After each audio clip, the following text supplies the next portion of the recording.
Good morning, guys, and this morning I wanted to have a bit of a chat about a experience of a typhoon I had when I was in Baguio back in 2009. Typhoon Pepeng was its local name, and the Philippines actually has its own local names for typhoons, and just before that one there was one in Manila and other places which was called Ondoy.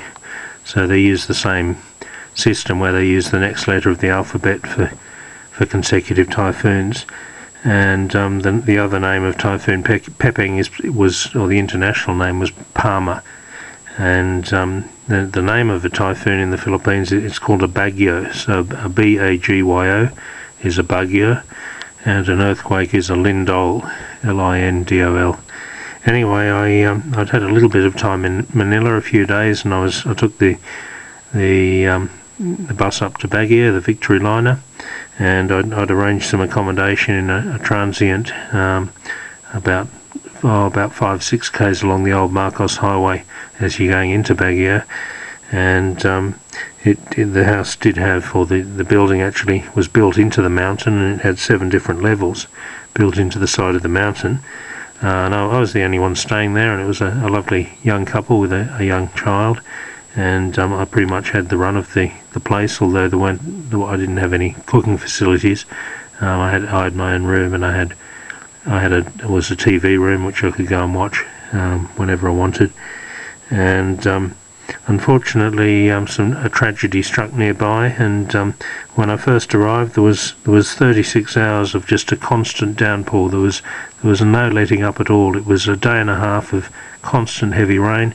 Not even a sniff of respite, and here in Australia you sometimes get a shower like that for half an hour, or maybe some places occasionally for an hour, just full on fast rain. But it was 36 hours worth, and unfortunately a few kilometres away there was a landslide while I was there, and that killed, I was told, 73 people. I've had a look online, and one place is quoting there were 85 people who died in that landslide near Baguio, just a few kilometres away.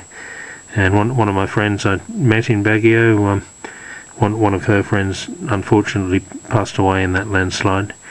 And there were a lot of landslides. If I took a taxi into Baguio itself, you could just see the landslides evidently on the side of the mountain as you were going in. There was a lot of damage to houses. The houses were very vulnerable to landslides, the way they were built into the mountain with the different levels, and it was a pretty sobering time. And the SM Baguio had sandbags there from the flooding, although the SM of Baguio is of course right up at the top of Session Road, so it's not in a position where a lot of water is going to get to it. But we were stranded, I was told, for most of the 2 weeks I was there, with all the roads being closed. I guess a helicopter could have come in and picked someone up if they had to. But it was a full-on experience. There was more rain after that. When the constant rain finally stopped, there were occasions of more rain. The electricity went quite a bit, although there was a small generator in the place I was staying, but otherwise a couple of candles nearby just in case.